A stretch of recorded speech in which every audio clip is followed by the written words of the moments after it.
오늘 시편 앞머리에 보면 다윗이 유다 광야에 있을 때 지은 시편이라고 하는 그런 설명이 붙어 있어요. 학자들은 이 시편이 다윗이 아들 압살롬의 반란 때문에 유다 광야로 도망했을 때 지은 시편이라고 추측들을 하고 있습니다. 누구보다도 믿고 사랑하는 아들이 아버지의 왕좌를 빼앗기 위해서 반란을 일으켰어요. 사랑하는 아버지의 등 뒤에다가 날카로운 비수를 꽂았어요. 압살롬의 반란에 다윗은 미처 신발을 신을 여유도 갖지 못해서 맨발로 머리를 풀어 헤친 채로 유다 광야로 황급하게 도망을 가야만 했습니다. 배신감과 분노로 몸부림칠 수밖에 없는 곳이 바로 이 유다 광야입니다. 하룻밤 사이에 모든 것을 다 잃어버렸어요. 인생의 최고 정상에서 한순간에 가장 처참한 밑바닥으로 내동댕이 쳐졌어요. 그것도 다른 사람이 아니라 가장 믿고 사랑하는 아들에 의해서 그렇게 되었어요. 성도 여러분, 그런데 이 시편은 그런 배경에서 쓰여졌다고 생각하기에는 믿기지 않을 만큼 너무나 아름다운 그러한 시편입니다. 절박하지만 아름답습니다. 저주와 분노가 아니라 찬양과 노래가 있습니다. 목말라 하지만 영혼의 만족이 있습니다. 찬양, 송축, 찬송이라고 하는 말이 자주 등장합니다. 우리는 잘 이해가 되지 않습니다. 다윗은 비현실적인 사람이었던 것일까? 아니면 다윗은 우리와는 성정이 근본적으로 다른 사람이었던 것일까? 그렇지 않다면 이 절망적인 상황에서 부르는 이 아름다운 노래는 도대체 무엇이란 말인가 생각하지 않을 수가 없어요. 1절에 보면 다윗은 척박하고 황폐한 땅 광야에 있어 간절히 하나님을 찾습니다. 내가 간절히 주를 찾되 내 영혼이 주를 갈망하며 내 육체가 주를 앙모하나이다 고백합니다. 성도 여러분, 광야에서 지금 쫓기고 있는 사람에게 가장 절박하게 필요한 것이 무엇일까요? 만일에 저와 여러분이 다윗의 처지라고 한다면 무엇을 먼저 구하고 찾을까요? 광야입니다. 먹을 것 마실 것이 전혀 없습니다. 그러니 당장 물과 식량과 내 몸을 숨겨줄 수 있는 안전한 도피처를 먼저 찾지 않겠습니까? 그런데 놀랍게도 다윗은 그런 것을 찾지 않습니다. 놀랍게도 다윗은 하나님을 찾습니다. 갈망이라고 하는 이 말은 목마른 사람이 물을 찾는 것처럼 그렇게 간절하게 하나님을 찾는다는 말이고요. 앙모라고 하는 이 말은 원어의 뜻대로 하자면 마지막 한 방울의 힘까지 다하여서 그렇게 간절하게 하나님을 바라고 하나님을 사모한다라고 하는 그러한 말입니다. 다윗의 영혼과 육체가 그리고 온 마음을 다해서 하나님을 찾고 갈망하고 앙모합니다. 왜 이렇게 하나님을 찾는 것입니까? 2절에 그 이유가 나와 있습니다. 내가 주의 권능과 영광을 보기 위하여 이와 같이 성소에서 주를 바라보았나이다. 무슨 말입니까? 지난날 예루살렘 성소에서도 지금처럼 다윗이 간절하게 하나님을 찾았는데 그것은 바로 하나님의 권능과 영광을 보기 위하여 그랬다는 것입니다. 하나님을 찾는 이유가 잃어버린 왕자를 되찾기 위해서가 아니라, 전쟁에서 승리하기 위해서가 아니라, 반란군을 응징하기 위해서가 아니라 하나님의 권능과 영광을 보기 위하여 타는 목마름을 가지고 하나님을 찾고 갈망하고 앙모한다라고 고백을 하는 것이에요. 하나님의 권능과 영광, 성도 여러분, 얼핏 들으면 매우 추상적으로 들리는 그런 말입니다. 하나님의 권능과 영광이 무엇일까? 우리에게 그것이 얼른 피부에 와닿질 않아요. 그러나 조금만 생각해 보면 이 말은 하나님의 나타나심, 이 광야에서 하나님이 다윗과 함께 해주시는 것, 이 광야에서 하나님을 인격적으로 뜨겁게 만나는 것, 하나님의 임재와 동행에는 언제나 하나님의 권능과 영광이 드러나기에 바로 이 광야에서 하나님을 뜨겁게 만나기를 다른 그 어떤 것보다도 간절한 마음으로 다윗이 찾고 구하고 있다는 것이에요. 성도 여러분, 다윗에게 있어서 인생 최고의 가치는 왕자가 아니었어요. 권력도 재물도 부귀영화도 군대도 아니었어요. 그의 인생 최고의 가치는 하나님이었습니다. 그리고 그 하나님과 교제하는 것이었습니다.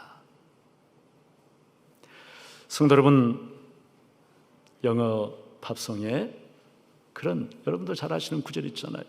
You are everything to me. 당신은 나의 모든 것입니다. 하나님, You are everything to me.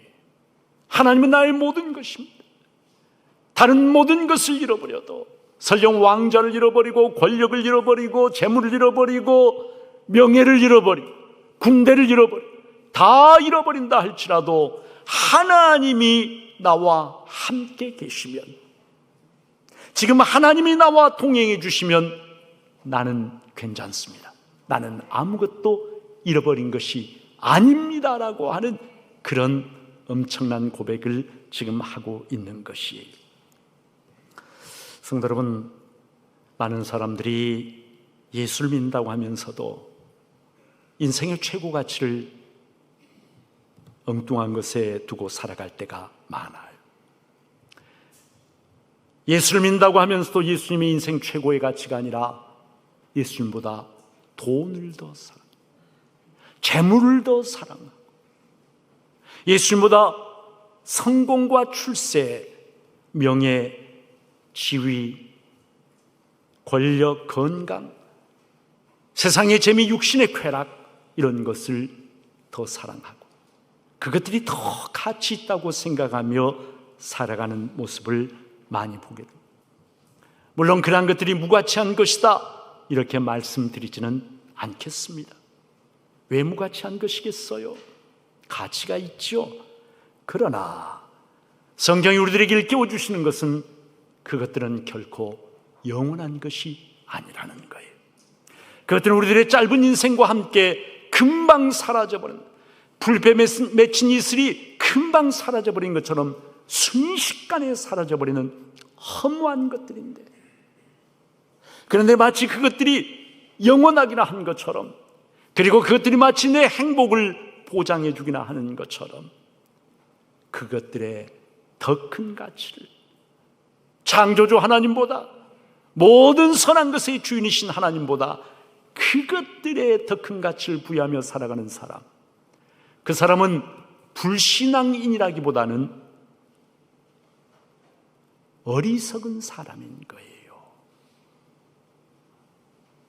인생에서 무엇이 진짜로 귀한 것인가를 알지 못하고 감각적인 것, 눈앞에 잠깐 있는 그것을 영원한 것으로 착각하며 살아가는 어리석고 무지한 사람인 거예요. 영원하신 분은 오직 하나님 한 분이십니다. 그리고 하나님 안에 모든 좋은 것들이 다 있습니다. 그러니 세상 것들을 잃어버려도 저는 하나님은 붙잡기를 원합니다. 하나님이 나와 함께하여 주시면 됩니다 라고 고백하는 이 다윗이야말로, 여러분, 비현실적인 사람 아니죠. 이 사람이야말로 정말로 지혜로운 사람인 것이죠. 3절에 보니까 주의 인자하심이 생명보다 낫습니다 고백합니다. 무슨 말입니까? 주의 인자하심. 인자란 말은 불쌍히 긍휼히 여기는 사랑을 가리키는 말입니다. 원어로는 헤세드라고 해요. 주님께서 나에게 베풀어진 헤세드가 내 생명보다 더 소중합니다, 그런 말입니다. 주님께서 나에게 긍휼히 여겨주시는 그 인자하신 사랑을 베풀어 주시지 않으면 내 삶은 살 가치가, 살 이유가 없는 그러한 것입니다 라고 하는 고백인 것이죠. 성도 여러분, 우리에게도 이런 고백이 가능할까요? 살아가면서 사람들은 당연히 물어볼 필요가 없죠. 이 세상에 가장 소중한 건 내 생명이야, 다 그렇게 믿고 살아갑니다.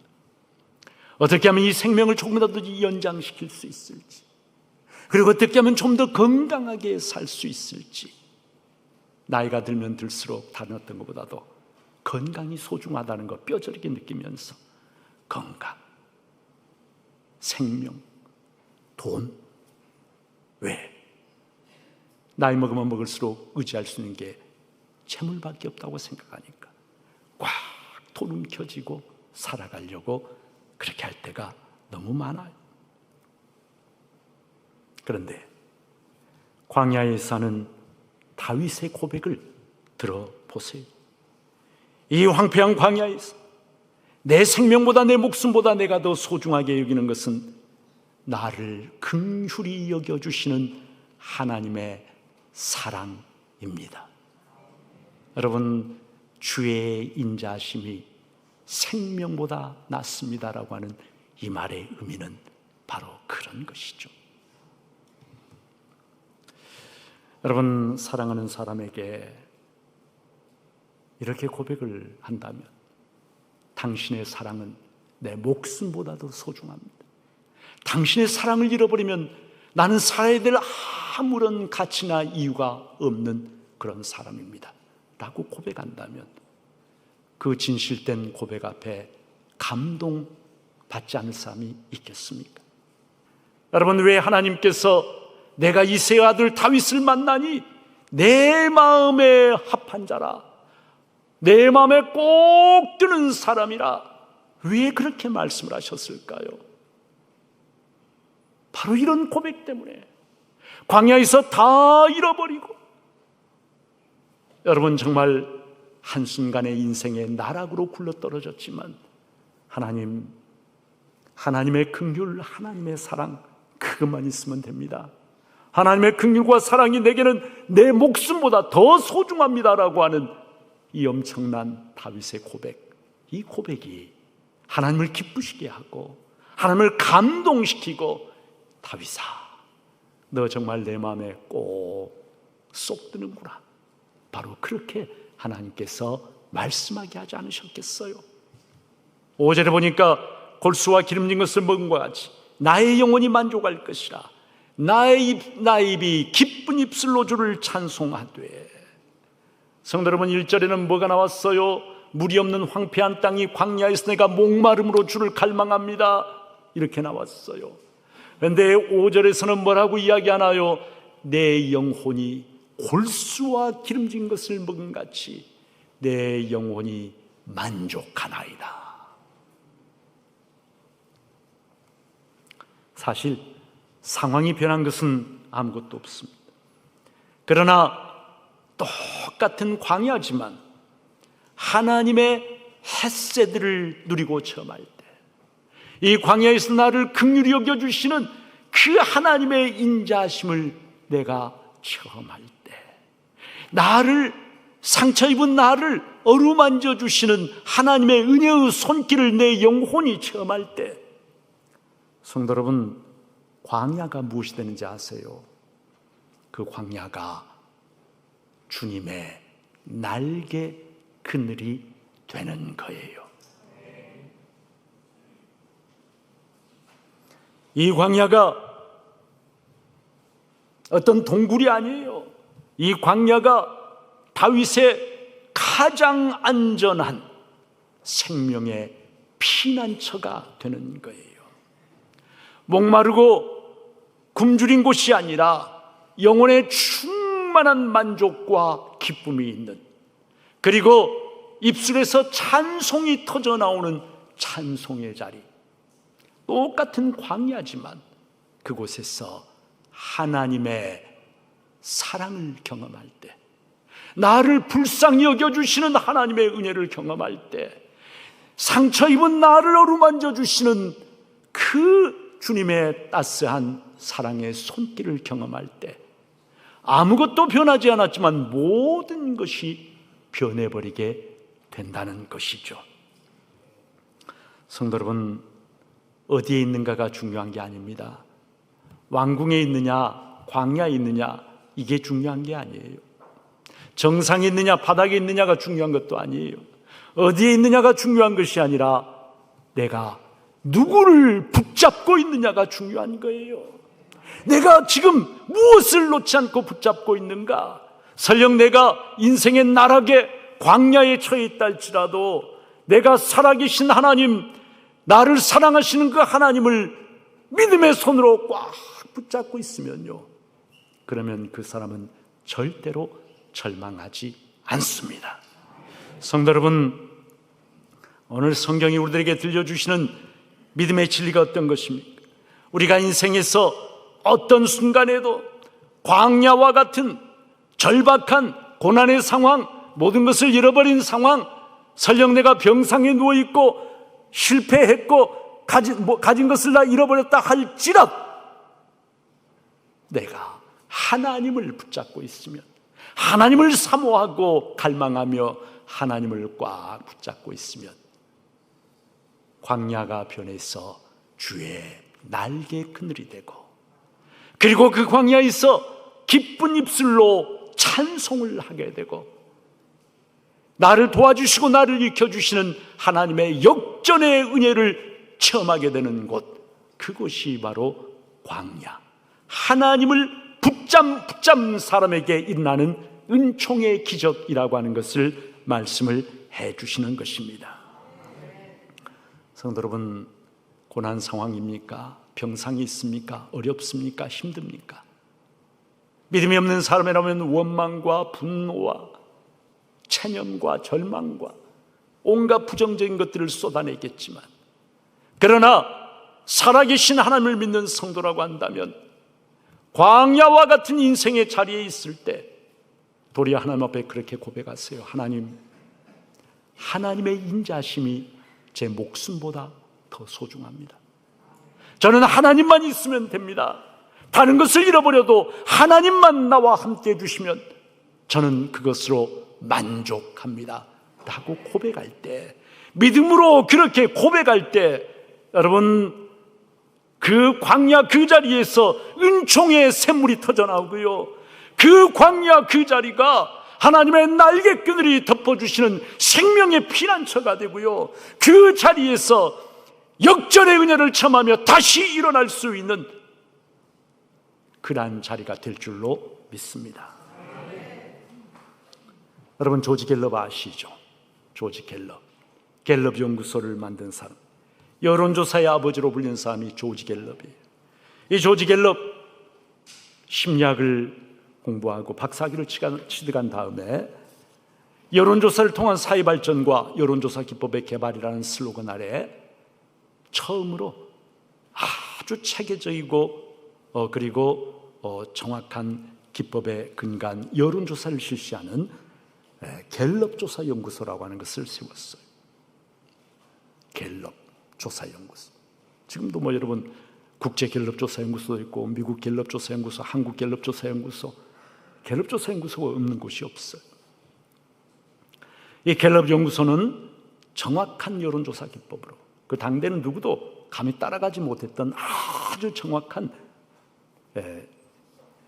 여론조사 기법으로 1936년부터 갤럽이 사망하던 1984년인가 이분이 돌아가셨는데, 그때까지 미국의 모든 대통령, 11번의 대통령 선거가 있었는데 딱 한 차례를 제외하고는 미국의 대통령 선거가 어떻게 될지를 정확하게 예측한 사람이 바로 이 조지 갤럽입니다. 그런데 이 갤럽이 노년에 접어들었을 때 사람들이 가장 중요하게 여기는 것이 바로 행복이라고 하는 사실을 깨닫고, 수많은 사람들을 대상으로 해서 어떤 사람이 정말 행복한지를 조사를 했어요. 그리고 그 조사 결과를 가지고 한 텔레비전의 대담 프로그램에 출연해서 그 조사의 결론을 이렇게 말했다고 합니다. 가장 행복한 사람은 하나님에 대한 믿음과 생생한 종교적 체험을 가진 사람이었습니다. 반면에 가장 불행한 사람은 가진 것은 많지만 삶의 의미를 찾지 못해서 방탕하게 살아가는 사람이었습니다. 이것이 갤럽의 결론이에요. 많은 사람들이 돈 많이 벌면 행복할 것이다, 성공하면 행복할 것이다, 내가 저 직장에 들어가면 행복할 것이다 생각하고 인생의 관심과 에너지를 거기에 쏟아붓습니다. 그러나 갤럽의 결론은 그런 게 아니에요. 살아계신 하나님을 믿고 그 하나님과 생생한 교제를 나누며 살아가는 사람, 그 사람이 이 땅에서 가장 행복한 사람이라고 하는 결론을 그가 얻었다는 것이에요. 성도 여러분, 다윗처럼 하나님을 찾고 하나님과 생생한 교제를 나누는 사람은요, 버림받은 광야에서도 찬송하며 노래할 수가 있어요. 그런 사람은요,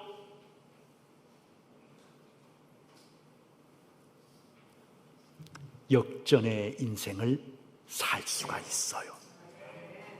그런 사람은 이 땅에서 진실로 하나님과 동행하며 행복한 삶을 살 수가 있습니다.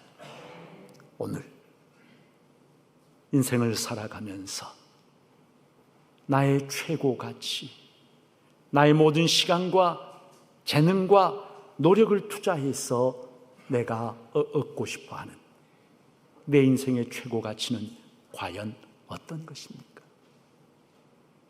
여전히 누가 뭐라고 해도 돈이라고 생각하십니까? 성공이라고 생각하십니까? 높은 자리라고 생각하십니까? 육신의 쾌락이라고 생각하십니까? 오늘 성경이 우리들에게 들려주시는 믿음의 진리, 그런 것이 아니라 하나님을 구하고 찾는 사람, 그가 복된 사람이고 행복한 사람이고, 그가 역전의 주인공이 될 수가 있고, 그가 이 땅에서 천국을 누리며 살 수 있다는 사실, 성도 여러분, 오늘 성경이 우리에게 들려주시는 이 믿음의 진실을 가슴속에 아멘으로 영접하고 꼭 붙잡는 지혜롭고 복된 성도들 되시기를 주님의 이름으로 축복합니다.